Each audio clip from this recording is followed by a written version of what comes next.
Amen! Ngayon po ay tayo po ngayon ay nasa ikalawang linggo na ng buwan ng Pebrero. Second Sunday na tayo mga kapatid. Mabilis na naman ang pabilis po ito. And pinagpala tayo sa mga nakalipas na linggo po natin dahil our past Sundays ay ang ating pong anniversary Sundays. And lalo na the first Sunday, ang ating Victory Sunday, I believe ay first Sunday ng February, tayo po lahat ay naging bahagi po niyan at tayo po lahat ay pinagpala nung nakarang linggo. Amen! Amen! Are we excited that we're inside the house of God? Amen! Amen! Alright, ngayon po ay tayo po ay dadako sa ating pong Sunday School lesson and ngayon pong ating Sunday School lesson, muli tayong magkakaroon ng series of lesson on the importance of knowledge. The importance of knowledge. And if you have your Bibles with you, so we are right on time. For a few minutes ay ating pag-uusapan itong lesson po na ito. And I believe that this will always help us para palagi po tayong uhaw sa salita ng Diyos. Palagi tayong masaya sa pakikinig ng salita ng Diyos. And every time we go inside the auditorium, ay nandoon lagi yung kasiyahan natin na makinig. Amen. Tandaan po natin, the main reason why we go to church is for the Word of God. Amen. Proverbs chapter 4, verse number 7. Proverbs chapter 4, verse number 7. If you're there, say aloud, Amen. Very familiar passage. Sige po, let's give time sa mga nagbubukas pa, sa mga bisita natin, or sa mga young people, may mga katabi kayo na walang Bibles. Let's make sure that we share them, the Bibles. Yan, siguraduhin po natin. Marami tayo dito na nasa second floor. We can share them the Bibles para makita nila. And of course, kung wala na talaga, ay meron naman tayo ilalabas dito. Yan, nakalabas na po sa ating screen. Alright, Proverbs chapter 4 verse number 7. Sabay-sabay po nating basahin ng malakas at may sigla sa pagbasa. Are you ready? Amen. Proverbs chapter 4 verse 7, ready, read. Wisdom is the principal thing. Therefore, get wisdom.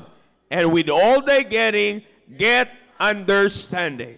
Alright, tayo po ay manalangin. Let's pray. Our most gracious Heavenly Father, once again, thank you very much, O God, for allowing us once again to live this life. Salamat, Panginoon, sa panibagong buhay na ipinagkaloob niyo po sa amin. Salamat at ginising niyo po kami ngayong umaga po na ito, sa araw po ninyo, Panginoon. Muli ay dinala niyo po kami sa loob po ng inyong bahay-sambahan. Salamat po, Panginoon, at muli, Panginoon, sa bahagi na ito ng aming pong mananambahan, ay muli niyo naman po kami bibigyan ng aming kailangan para patuloy po kami lumago at patuloy pang manatili ang aming pagmamahal sa inyo pong salita at patuloy na manatili, Panginoon, ang aming pagkauhaw, ang aming hungering and thirsting, Panginoon, sa inyo pong salita. Nawa, O Diyos, pangunahan niyo po kami on our Sunday School time, O God.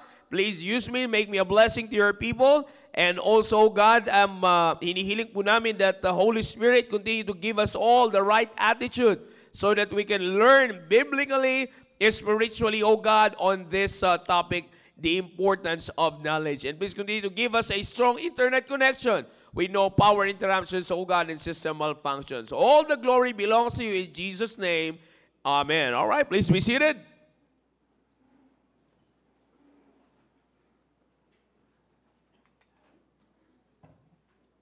And as I said, brethren, ano po, ay dito po sa ating pong pag-uusapan ay nag-usap po kami kagabi ni Pastor Hill and actually, nung nandoon pa sa Ramos Tarlac ay nag-uusap kami kung ano ang gagawin nating Sunday School lesson.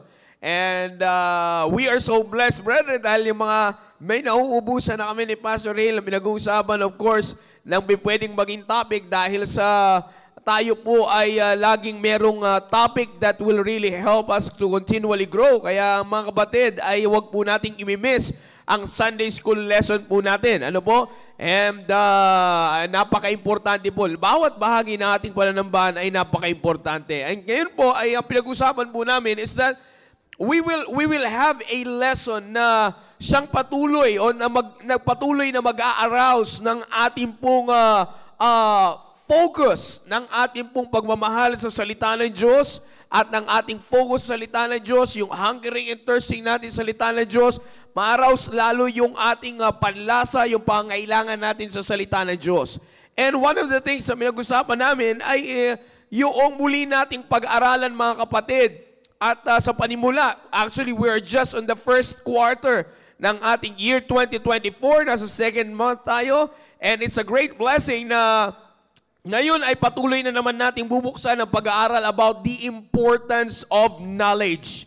In the book of Proverbs chapter 14 verse number 12 and Proverbs chapter 16 verse number 25. Ano po? In Proverbs 14 verse number 12 and Proverbs 16 verse number 25, very familiar passages po yan, both mga kapatid. In both of these verses stated the reality on how the people live their lives today. Alright? Parehas po yan mga kapatid. Both passages po na yan ay nagsasaad at nagpapatunay kung paanong namumuhay mga kapatid ang tao ngayon. O para malaman din po natin, since marami tayong mga bago na bunga ng ating pong anniversary, let's try to open our Bibles in the book of Proverbs chapter 14. Alright? Proverbs chapter 14 verse number 12. Okay, kung makakahabol po kayo sa akin, I'll just continue reading with it. Proverbs chapter 14 verse number 12, sabi ng Bible, there is a way which seemeth right unto a man, but the end thereof are the ways of death. Sabi ng Bible dyan, there is a way which seemeth right. Then going to chapter 16, verse number 25, ang nandiyan na po is, there is a way that seemeth right. So kung doon sa una ay which, the second verse is, that seemeth right. So makikita nyo po, parehas po yan, may pagkakaiba ng implications, but again, ganyan po ang pamumuhay ng tao po ngayon sa ginagalawan po nating mundo. Ano po yun? Yung mga inaakala nilang tama sa pamumuhay po nila ngayon, ang hindi nila nalalaman, ang dulo pala ay kapahamakan. You see that? That is very evident, mga kapatid. It is undeniable, mga kapatid, that the people now today tend to focus on living not for eternity, but for a moment. Kaya nga nauuso, mga kapatid, yung mga, for the sake of illustration, nauuso, mga kapatid, yung mga katagang nakikita natin sa social media, na dyan yung tinatawag nila, minsan nasa t-shirt pa yan na, YOLO. Yan. You only live once. Yun. Yung mga nakikita, mga ginagaya ng mga young people ngayon. Kaya nga ang ginagawa daw nila, since you only live once, you live your life to the fullest. Talaga naman sinasagad-sagad. You see? And may mga tinatawag pa silang self-love. So meron silang mga kanya-kanyang kuro-kuro na dulot ng impluensya ng mundo. You see? And they thought, brethren, ang tao ngayon, nakikita ng tao ngayon na itong mga bagay na ito, itong mga philosophy na ito, filosofiya ng mundong ito, will do good to them. Okay? Inuulit ko po, mga kapatid, ang pagkakaunawa ng mga tao is that ito ay magdadala ng mabuti para sa kanila. Dahil sa nakikita nila, oo nga naman, hindi naman bihir. Minsan lang tayo mabuhay, sagad-sagad din na natin. So nakikita nyo, mga kapatid, lalo sa mga young people na nakikinig, kumbaga sa kolokyal na panalita, ay pasok yung kanilang mga filosofiya. But again, kung titingnan nyo po at uunawain yung maigi, it is just for that moment. You see, that philosophy only teaches the people to focus on that moment of their life, but not for eternity. Nakuha niyo po, mga kapatid? So, kaya po ganyan, it is because of the reason, brethren, if you can turn me up, sir, it's because of the reason na people's perspective in life, mga kapatid, is always limited. Yan po ay patunay na ang perspective ng tao sa buhay ay limitado lamang. You see, it's just limited. Kaya nga po, because of this, it is because of the reason, mga kapatid, kung bakit limitado lang din yung kanilang perspective, It's because they do not pay attention to the most important thing that will give them a much better view in life. Young people, kung nakikinig kayo, kaya minsan makitid lang ang pananaw ng tao pagdating sa buhay, it's because may siniset aside silang isang bagay na napakahalaga na magbibigay sa kanila ng mas malawak na pananaw sa buhay. You see, siniset aside po nila. Kaya nga makikita natin ngayon dahil sa pag-set aside nila ng mahalagang bagay na yan, saan sila ngayon na-focus?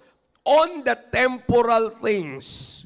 On the things that are pertaining to the physical life. To the physical living. Nakafocus na lang ang tao ngayon, mga kapatid, doon sa mga bagay na temporal lang, pansamantala. Yeah? Katulad sa mga young people, sa panahon natin ngayon, mga kapatid, hindi natin may tatanggihan. Ang mga young people po natin ngayon ay nakafocus na lang sa mga panandalian na bagay. Kaya nga mabilis magsawa eh. Di ba? Mabilis magsawa ang tao. Kaya mga kapatid, dito po ay kailangan maunawaan natin na hindi dapat tayo mag-focus sa bagay po na ito. And for us, brethren, sabi ko nga po kanina sa inyo, ang nagiging dahilan kung bakit nagpo-focus sila doon sa mga temporal things, ang tao ay nakafocus sa temporal things, it is because of the reason na akala kasi natin yung dapat na mai-appease lang, dapat na masolusyonan lang ay yung buhay na kung ano lang yung hinaharap mo ngayon. You see, people do not think on what's next. Paano pa kaya yung mga susunod? You see, kaya ko po ito sinasabi sa inyo mga kapatid because like I said, it is very evident that the reason why people cannot have the proper solution to every problem na kanila pong hinaharap is because mas pinipili nila yung panandalian. Alright, kung nakukuha niyo po mga kapatid, ito po yung mindsetting ng tao eh. Napipiliin lang nila yung solusyon para sa hinaharap nila ngayon na hindi nila iniisip kung makaka-apekto pa yan sa bukas. Kung nakuha niyo po yung sinasabi, like for example, kita niyo po, ito na lang, bagamat mamaya mapag-uusapan din po natin ito, when it comes to the family, bigla-bigla na lang magdidesisyon ang dalawang mag-asawang maghiwalay na akala nila yun yung solusyon sa kanilang problemang mag-asawa na hindi nila alam na makaka-apekto yun sa future ng kanilang anak. Kaya mabilis lang magsabi na, tapusin na natin to. Hindi naman tayo compatible after ng 12 na anak.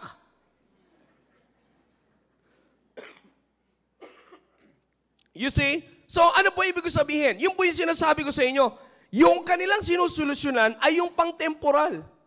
They do not think on what's next after that. Paano kaya, anong mangyayari dito? Anong maapektuhan nito? Ano kaya ang papatakan nitong gagawin natin na ito? You see? So kaya nga po, walang magandang solusyon sa mga problema ang kanilang hinaharap. Because rather than thinking for a better outcome, they will just choose the things that will appease their emotions for the present time. Ganyan pong kadalasan nangyayari. Tingnan niyo po, Isaiah chapter 55 verse number 8. All right? In the book of Isaiah chapter 55 verse number 8, napakaliwanag pong ini-emphasize ng Panginoong Jesucristo dito yung difference ng knowledge ng Diyos kesa sa tao. All right? Buksan po natin. Very familiar passage again, but I want us to read it dahil marami pong bago tayo ngayon na bunga ng ating pong anniversary. Isaiah chapter 55 verse number 8. Alright? Are you there? Amen. Alright, sabi mo ng Bible, for my thoughts are not your thoughts, neither are your ways my ways, saith the Lord. Sino po yung nagsasalita dito? Panginoon. Sabi niya dito, my thoughts are not your thoughts, neither are your ways my ways. You see? Kaya kung pabigatin pa natin, verse number 9. Sabi sa verse number 9, for as the heavens are higher than the earth, so are my ways higher than your ways, and my thoughts than your thoughts. So maliwanag dito mga kapatid na sinasabi po ng Biblia at sa mga kasamaan po namin ay nabisita, maliwanag po na pinapakita ng Biblia kung ano ang agwat ng knowledge ng Diyos at knowledge ng tao. Kahit pa anong gawin nating pangabot, it has to be undeniably accepted by man na dapat mag-focus tayo rather on submitting doon sa knowledge ng Diyos. Bakit? Ang layo ng agwat, mga kapatid. Hindi kayang abutin nating tao ang kaisipan ng Diyos. Hindi kailanman nating tao kayang lampasan o higitan ang pamamaraan ng Diyos. You see that? Therefore, kung yan ay sinasabi po ng Biblia, we should focus more on submitting to the knowledge of God rather than boasting on what we know as we are educated by this world.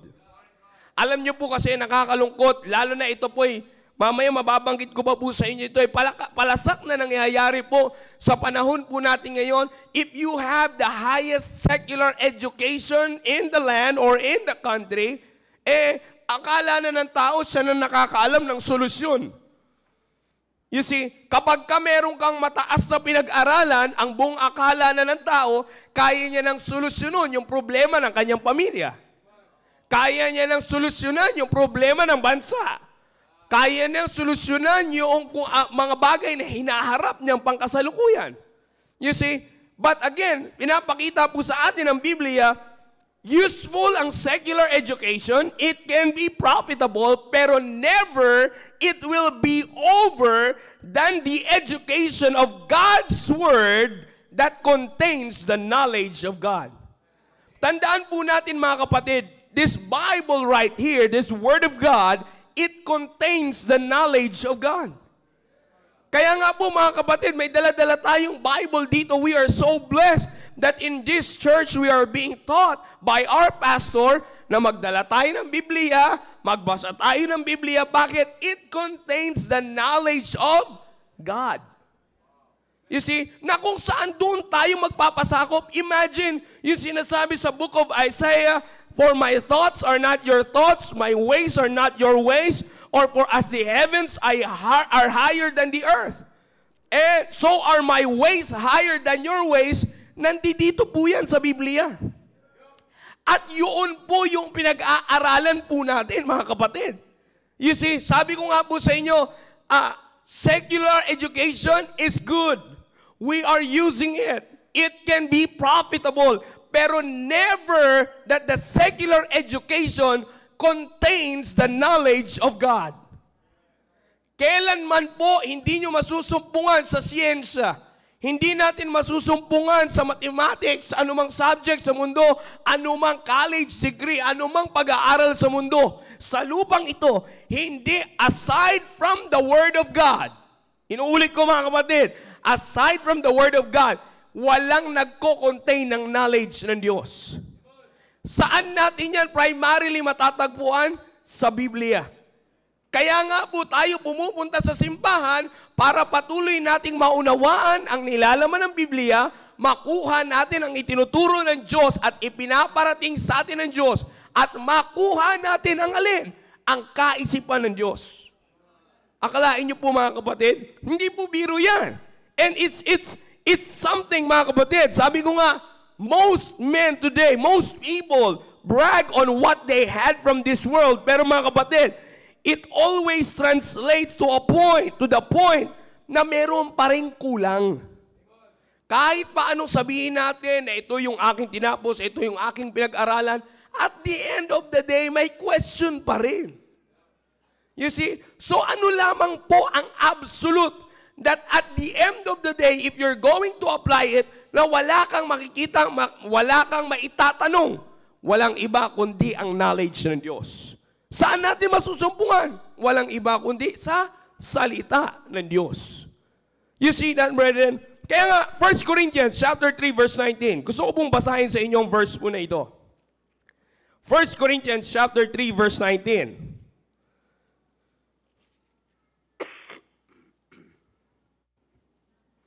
Sabi mo ng Bible dito, 1 Corinthians chapter 3, verse 19. Are you there? Amen. Sabi ng Bible, for the wisdom of this world is what? Foolishness with God. For it is written, He taketh the wise in their own craftiness. Maliwanag yung sinasabi ng Biblia. So therefore, mga kapatid, maliwanag dito that the wisdom of this world, foolishness lang sa Diyos.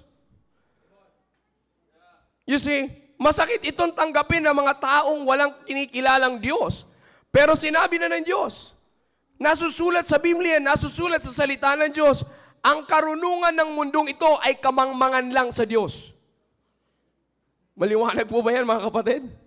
You see, kung naiintindihan natin yung bigat niyan, therefore, makikita natin, mga kapatid, na pinagpala tayo, lalong-lalo na ngayong umaga po na ito, lalong-lalo na kung every Sunday, lalong-lalo na kung every services nasa loob na ay ng simbahan, dahil tinatanggap natin ang karunungan ng Diyos, ang knowledge ng Diyos, na kung saan higit pa sa kung anong meron ang mundong ito. You see that? Na kung makikita niyo po, mga kapatid, bakit ko po ibinibigay yan sa inyo? Because, brethren, in our life as a Christian, what is needed is the knowledge of God.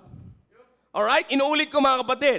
Our life as a Christian, the Word of God, the knowledge of God is very essential. You know why? Because as we live this life in this present wicked world, lagi tayong makaka-encounter, mga kapatid, ng mga bagay na pwedeng gamitin ng dyablo para mahadlangan yung ating paglago at paglapit sa Diyos. Nuulit ko po, habang tayo po ay namumuhay on this present wicked world, ang dyablo po ay patuloy na kumikilos para hadlangan yung paglago natin at paglapit natin sa Diyos. Gagawin niya lahat ng kanyang pamaraan, mga kapatid. Now, listen to this. Kaya nga kailangan po nating mag-focus sa salita ng Diyos na magbibigay sa atin ng knowledge ng Diyos. Alam niyo po kung bakit? Because only the knowledge of God that is in the Bible, that is in the Word of God, ang magpapakita sa atin at ang mag-aalaw sa atin na makita natin yung mga bagay na gagawin ng dyablo para hindi tayo maging malapit sa Diyos. Believe me, brethren, without the Word of God, without the knowledge of God, we will never be able to discern kung ano ang gagawin ng dyablo para sirain tayo. Kaya ganyan po kaalaga ang salita ng Diyos. Inuulit ko, mga kapatid, salita ng Diyos. The most valuable thing that we needed to continually ponder on, for it is the only eternal thing that has no limit.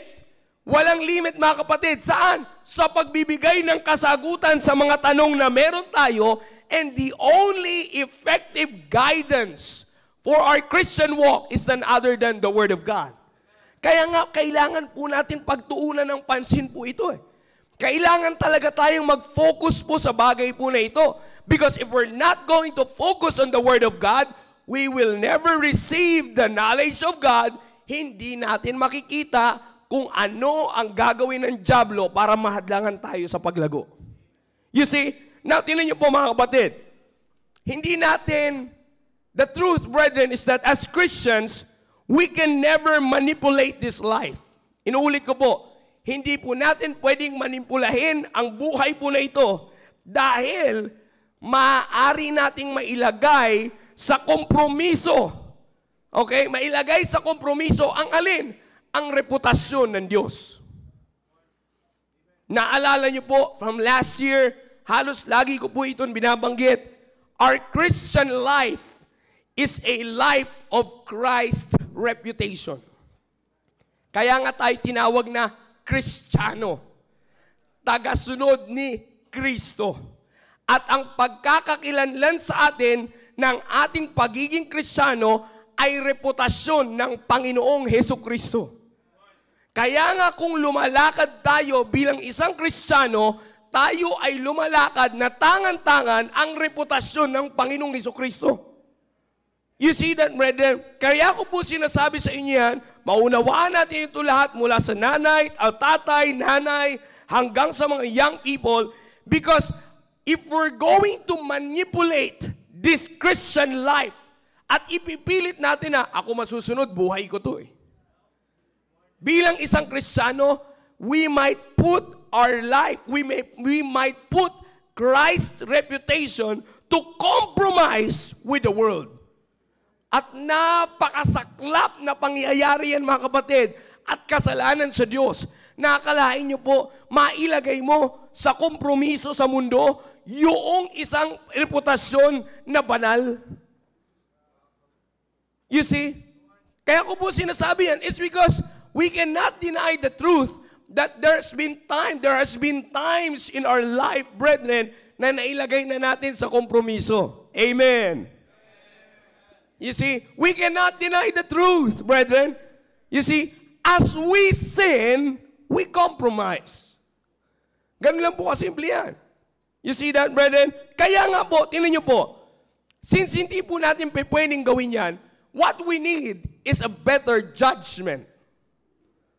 Alright? Excuse me.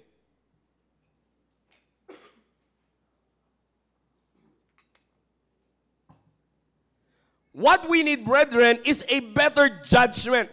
Yung judgment, pagdating sa ating pong pamumuhay bilang isang Kristiyano, kailangan po natin yan. Now, bibigyan ko lamang kayo dito, mga kapatid, ng isang illustration kung para makumbinsi tayo na kailangan talaga nating mag-focus sa salita ng Diyos para makuha natin ang knowledge ng Diyos.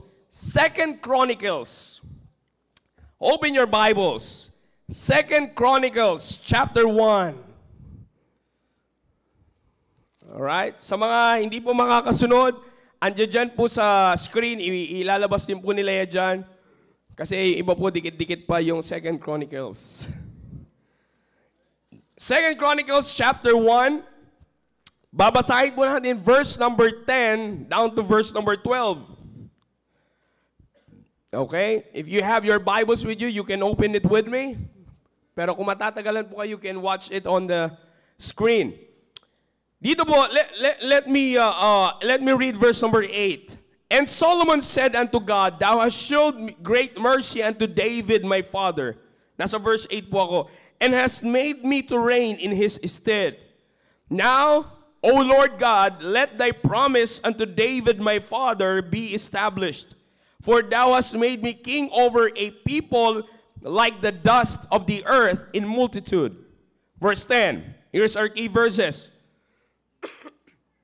Give me now wisdom and knowledge. Nakita niyo po yung hiningi ni Solomon?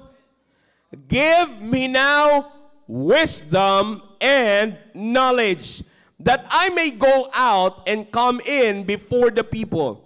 For who can judge this people that is so great? Verse 11. And God said to Solomon, Because this was in thine heart, and thou hast not asked for riches, wealth, or honor, nor the life of thine enemies, neither yet hath asked long life, but hast asked wisdom and knowledge for thyself, that thou mayest judge my people over whom I have made thee king. Verse 12. Wisdom and knowledge is granted unto thee, and I will give thee riches and wealth and honor, such as none of the kings have had that have been before thee. Neither shall there any after thee have the like. Kung iintindihin natin yung binasa po natin mga talata, mga kapatid, ang binibigay ko po sa inyo na illustration para maunawaan natin yung importance ng knowledge sa buhay po natin ay walang iba kundi yung kinikilalang the wisest man that ever lived. Yung isang tao po, mga kapatid, na binibigay ko sa inyo, not only that he is the wisest man that ever lived, but the richest man that ever lived. Ito po ay si King Solomon. Na kung makikita nyo po sa context na binasa po natin, King Solomon mas focus, nirecognize na kung saan siya inilagay ng Diyos. Nilagay siya ng Diyos sa kanyang tasking to lead the people, to be the king over God's people. And brethren, of course, kung titingnan po natin yung sinabi ng Panginoon sa verse number 11, maliwanag po yan mga kapatid, na yaan yung pinapriority ng tao ngayon. Balikan niyo po yung verse 11. Tingnan natin ulit yung verse 11. Sabi dyan, and God said to Solomon, because this was in thine heart, and thou hast not asked for what? Riches. What's the second one? Wealth. The next one. Honor. The next one. Nor the life of thine enemies. Kung pwede lang to, maraming humingi sa atin ngayon. Nor the life of thine enemies. Ye neither yet hast asked what? Long life. Nakita niyo po lahat ito? Bago po tayo tumuloy, yung mga hindi hiningi ni Solomon. Mga kapatid, ginawa siyang hari.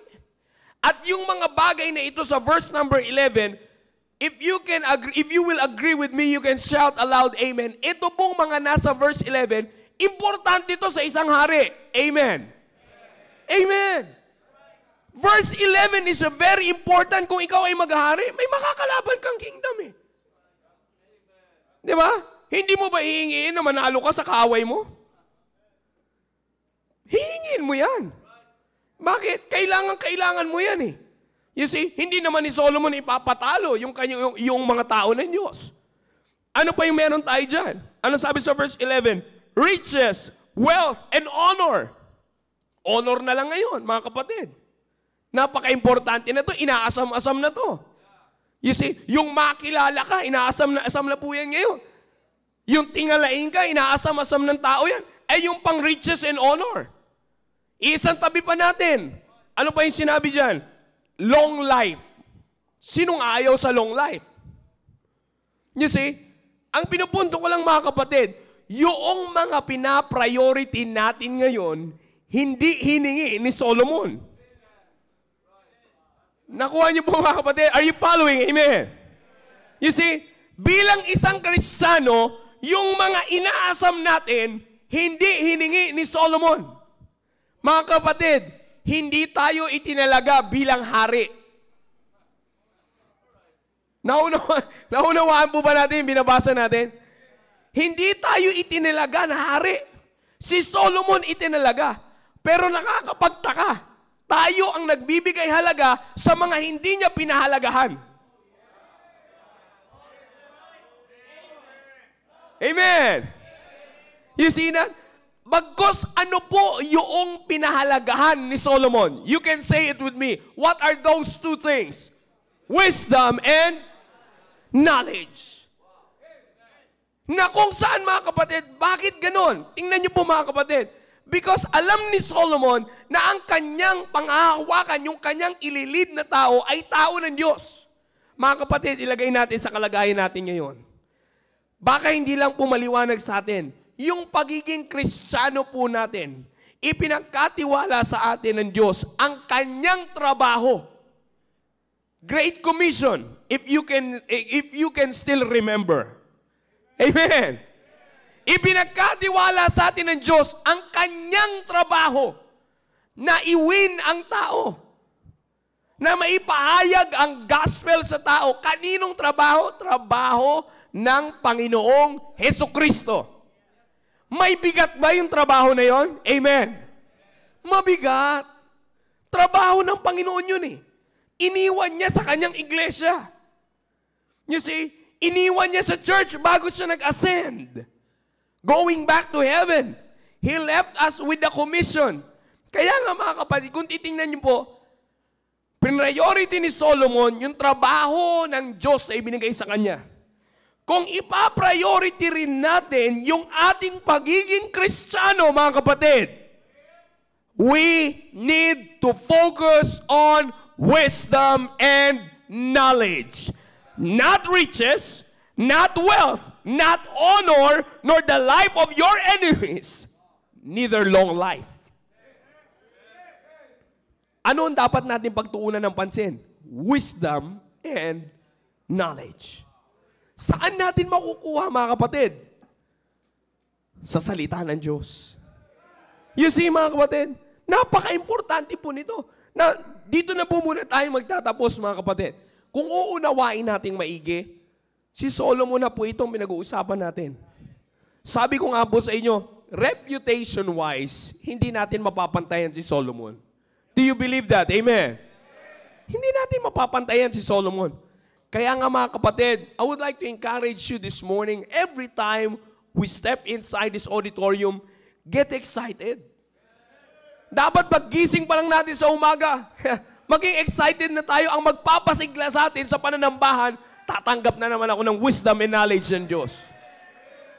You see, dapat mas exciting pa, ang exciting part ng buhay natin is every time na makakakuha tayo ng salita ng Diyos, because we will once again be focused on the wisdom and knowledge of God. Imagine, yun yung kakailanganin natin sa buhay natin.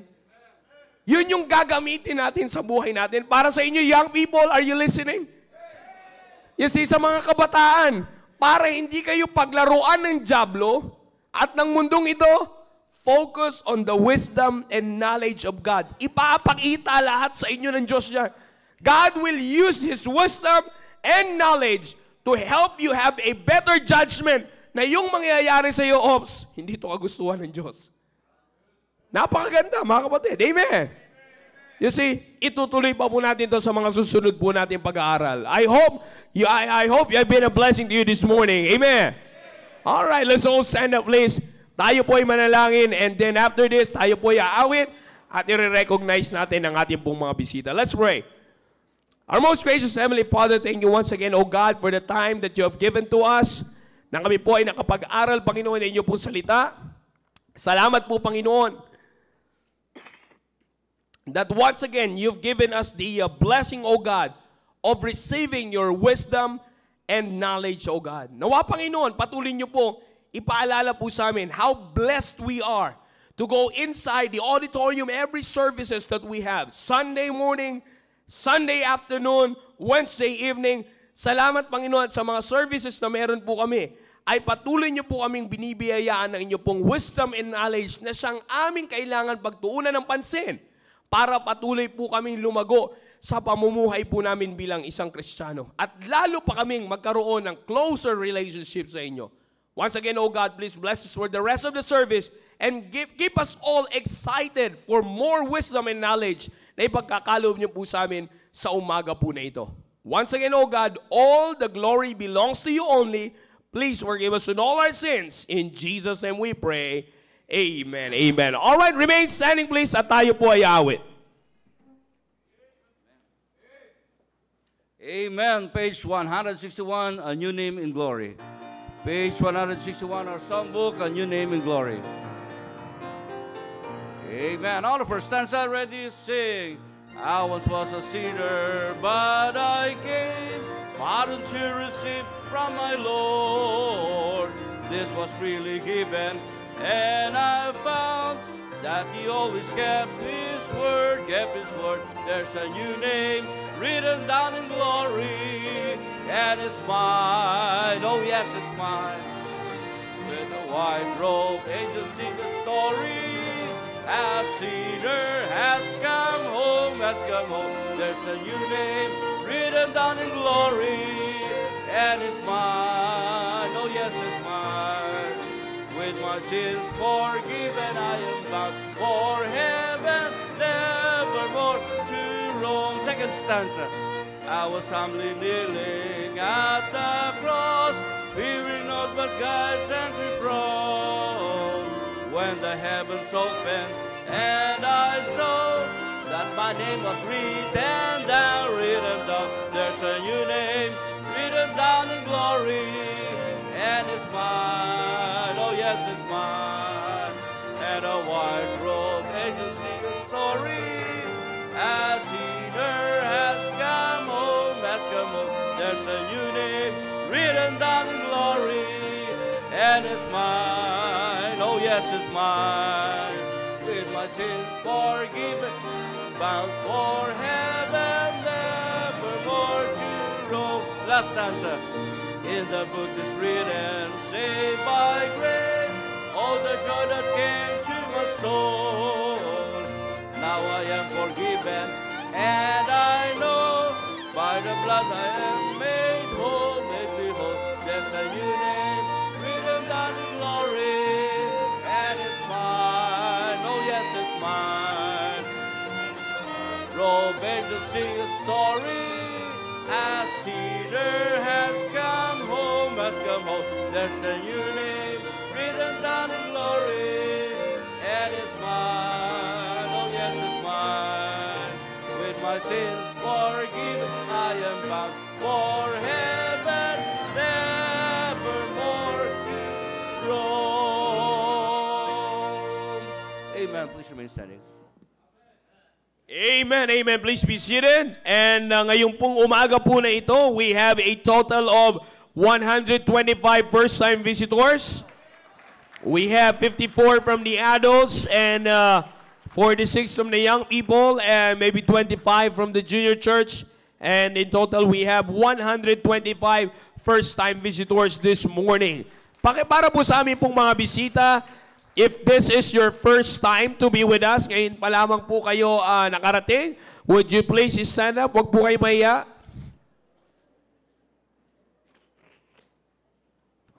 Amen, amen, amen. Ayan, amen. We have 10 here dito po sa right side ng balcony. And ilang bisita tayo dito? Sige, manatili po kayo nakatayo. Isa, dalawa. Sige po, patayin natin yung first time visitors. We have 3, 4, and baka meron pang bisita dyan, nahihiya lang tumayo. Sabi ko sa inyo. Alright, we have more from the balcony. Meron po tayo dito sa likod. And amen, marami tayo dito sa likod. And we also have visitors here in the front. And para po sa aming pong mga bisita, ay kami po ay nagagalak na kayo po ay kasama namin ngayong umaga. And we believe that this is God's plan for you to be with us this morning. And kami nananalangin na hindi lamang ito ang una't huli po nating magsasama, kundi ito po ang simula na inyong pakikipag-aralan sa amin ng salita ng Diyos. Kaya po kayo po ay welcome. Ang pastor po namin dito ay si Pastor Hill Laurena. And I believe that siya po ay nagagalak na kasama po namin kayo ngayong umaga. Manatili po kayo nakatayo at tatayo rin po kami lahat para kayo po ay kamayan. Tatayo po pala sila. Nakatayo na ako. Tatayo po lahat ang members po ng church po na ito para kayo'y kamayan. Let's welcome our first-time visitors. Let's shake hands and let's make them feel welcome sa ating pong simbahan. At magkamayan na rin tayo sa bawat isa.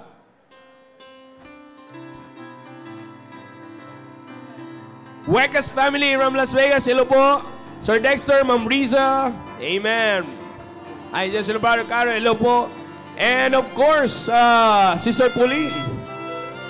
And Sister Tricia from Japan. Yan. Good morning. Wala ba dyan sila New Jersey? Jai, pakiano. Sir Francis, magandang umaga po sa inyo.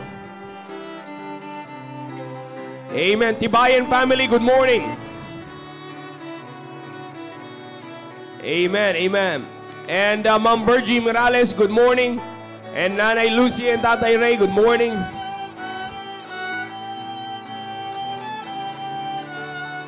And Nanay Gumabay, good morning.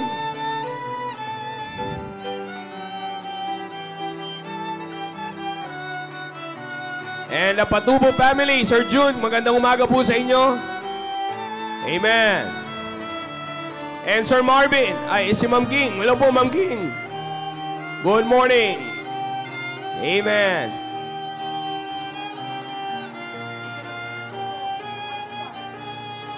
Sir Lamsel, magandang umaga po.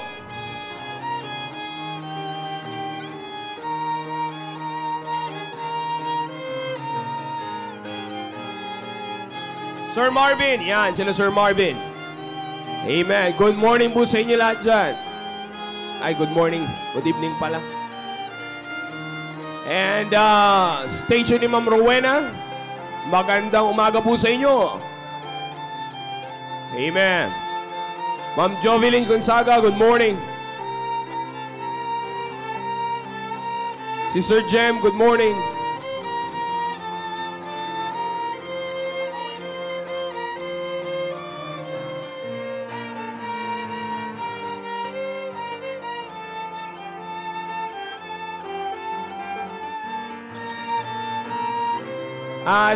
Lorzano family, Yan, amen, amen. Good morning. Ma'am Edina, Brother Rob, good morning.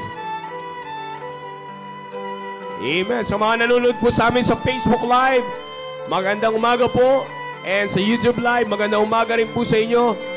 Enjoy the service. Keep watching with us. Sige po, kamayan natin ang bawat isa.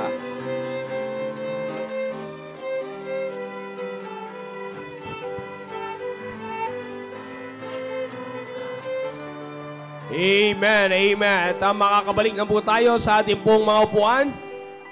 Amen, amen, amen. Alright, please be seated. And ngayon pong, sige po, makakaupo na po tayong lahat. Amen. Amen, amen, amen. Mukhang maraming humabol sa tinatawag nating long weekend. Talagang marami. We have 125 first-time visitors. So sa madalit sabi, members ang mga bumakante ngayon. Nabisto. Yan, amen, amen. All right. And, well, anyways, may accounting naman yung mga area leaders. And again, ngayon pong umaga, hindi po natin kasama ang ating mahal na pastor. It's because of the reason na last Friday, meron pong naganap tayo na couples night at sa mga naka-attend last Friday, I believe you can shout aloud, amen. And we're blessed by that event. And of course, nandun ang kasama natin ang ating mahal na pastor. And ang ginawa niya po ay siya po ay tumuloy na doon para magpalinggo. And nandoon po siya ngayon sa Ramos. And pero bukas ay babalik din po siya. And let's continue to pray na magkaroon sila ng successful service doon. And ganun pa man, ay mga kapatid, ay let me just remind everyone, mamayang hapon sa ating pong pananambahan, I hope everybody's ready. Alright, sige po. Makakaupo na yung iba. And mamayang hapon mga kapatid, ay may patuloy pa rin tayong pananambahan and do not miss the service dahil mamaya ay makakapakinig po tayo ng mga testimonies na nagmula po doon sa ating couples night. The first couples night na naganap sa The Baptist Ranch. Kaya do not miss kasi mamaya po ay makakatanggap po tayo, makakapakinig tayo ng mga magbibigay ng testimony. And ako, naniniwala ako hanggang Wednesday pa po yan. Bagamat limitado tayo mamaya sa slots at may naka-assign na po tayo magbibigay ng testimony, ay makinig po kayo doon sa testimony para sa mga susunod ay makakasama na po kayo sa ating couples night. And like I said, it's really a great blessing para sa mga mag-asawang nakapunta po doon at hindi na sayang mga kapatid. Sabi ko nga po, yung experience, mamaya may mapapanood din tayo para sa mga hindi nakakita kung anong meron doon kasi wala pong live doon at walang Google Meet doon. Kaya mamayang hapon ay makikita nyo po kung anong meron po doon. And bagamat alam ko na iba naman sa inyo ay nakita na sa mga posts ng mga ilan sa mga naka-attend doon, pero yung makita nyo mismo yung whole venue, I'm telling you brethren, ay sa mga susunod ay pipilitin nyo ng makasama. You will never miss that. Hindi lamang dahil sa venue, kundi dahil sa blessing, as a whole, the blessing ng Panginoon. And mga kapatid, yung binayaran nating 1,000, I'm telling you, kung titingnan nyo po yung ganong setup sa internet, noong nakaraan, pinakita ko po yan, ay nasa 3,000 po, pinakamababa po nun. You see, 3,000 po yun, may kasama pang ticket ng aeroplano yun. Hindi pa kasama doon, hiwalay pa yun. You see? So, yung 3,000, para lamang po yun sa 2 courses ng pagkain. Yun. Nakita ko po talaga yun sa internet. Sinearch ko po yun. And, pero mga kapatid, nakapunta tayo doon. Sa mga nakapunta doon, ay pinagpala po talaga. Kaya I would like to encourage all na mga hindi pa nakapunta doon, di nakasama, manood po kayo mamaya, makinig po kayo ng testimony mamaya, at makita nyo po yung short video kung anong meron po na nung dinaos po doon yung couples night. And of course, ipopost din naman ng church yung mga pictures na meron po doon and videos na meron tayo doon last Friday. And of course, ay mamaya ay tuloy-tuloy pa rin po ang ating, may masigla pa rin tayong pananambahan mamayang hapon na dapat nating abangan. And we have a speaker mamaya na hindi naman na po bago sa atin. In fact, Brother Mord will be preaching for us tonight. And if I'm not mistaken, ang kanya pong asawa ay makasama niya rin mamaya. So let's be a blessing to him and as he is a blessing to us. At nakakatuwa lang po dahil kahit papaano naman, dahil familiar na tayo sa kanya, hindi naman ganun kaslang yung kanyang English eh. Kaya makakapulot at makakapulot tayo. Sasamahan pa natin ang panalangin na mag-intervene ang Panginoon. Kaya bagamat English yon at Tagalog tayo, meron pa rin tayong mapupulot. Amen. Amen. Kaya let's not miss the service. Again, sabi nga po sa inyo, katatapos lang kung tayo po ay pinagpala sa nakalipas na anniversary Sundays, dapat ang epekto nun mga kapatid, hindi pagod. Ang epekto dapat sa atin nung anniversary Sundays natin ay more joy na ipagpatuloy yung spirit na meron tayo noong panahon ng ating anniversary. Amen! Amen! Amen! And yan ay patuloy din na magbibigay ng kasiyahan sa ating pong mahal na pastor kapag alam niya na tayo lahat ay masaya na umaten sa service na meron po tayo and tayo ay masayang tumatanggap ng pagpapala ng Panginoon. Alright, so again, may announcement po tayo dito na doon po sa may mess hall, sa tapat po ng mess hall, kung meron po nagawi sa inyo or meron bang hindi pa na makakapunta doon, meron po tayong binibenta doon na nakasulat po dito, meron for sale na kamote crop. Yan, 40 pesos per kilo. Nandoon po sa mess hall. Pwede nyo pong hanapin si Sir Alex Alarba. Yon. Wala ba siya ibang katulong doon? Si Sir Alex lang? Siya lang? Okay. Si Sir Alex Alarba po, hanapin nyo doon po yan. Sa may mess hall po natin. 40 pesos per kilo po ang kamote po na binibenta po doon. At meron naman, tama, yun lang po pala. 40 pesos na kamote doon. Meron din pong kamote Q, pero doon na po yun sa labasan. Alright, so again, inulit ko mga kapatid, if you need na yung mga ganyan, yung kamote crop na yan, ay patuloy po natin, pwede po nyo ma-purchase yan doon sa mess hall po natin. I believe that tayo po ay patuloy pinagpapala. Amen! Amen! Again, wag nyo pong imimiss yung ating pong mananambahan. Again, wag din nating imiss yung mga activities ng ating area, activities and church programs. Ito pong buong isang linggo po na ito ay wala naman tayong ibang special events. Kaya tuloy-tuloy muli yung ating pong mga programa. Kaya let's not miss to watch the programs. And also, sa mga area activities, do not miss na kayo po ay makapag-involve po sa mga area activities po natin. Huwag niyo pong kalimutan mga kapatid na lahat po yan ay ibinigay ng Panginoon sa atin para patuloy tayong lumago. Amen! Amen! And patuloy din natin mga kapatid, ipag-pray yung ating pong project doon sa San Carlos, doon po sa kila Sir Marlon Diso. Yan, patuloy. Tama. San Carlos, di ba? San Carlos. Yeah. Wag po nating kalimutan na ipag-pray na matapos yung pagbububong. Yan. May alam ko meron ng naano doon, Sir, wala Sir Rafi, Sir Nino, no? Meron na.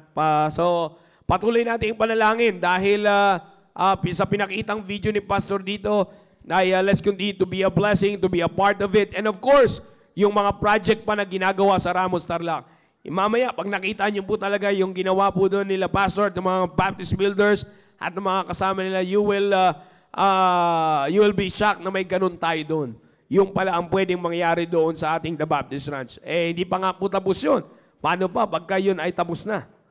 At kaya let's continue to be a part of our ministries. Amen. Amen. Sabi nga po sa inyo, yung investment na ating ginagawa, hindi po yan para sa individual na tao, kundi para po yan sa ating pong lahat. Amen. Amen. Alright. Do you believe that we're blessed? Amen. Alright. Tawagin na po natin yung ating pong mga ushers habang kayo pa ay nasa tamang paniniwala. Yeah. At again, para po sa aming mga bisita, may palagian po kaming ginagawa po dito na pagbibigay ng aming tithes and offerings. And if you're not prepared for it, hindi po kayo magkakasala. But if you're willing to be a part of it, we will thank God for it. And we will pray that patuloy po namin kayong magiging bahagi sa gawain po na ito. And again, para sa ating mga members, Let's not forget to give our tithes, offerings, and commitments and continue to be a blessing sa gawain ng Panginoon.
Amen. Pasalamatan po natin ang malilikom po natin sa umaga po na ito.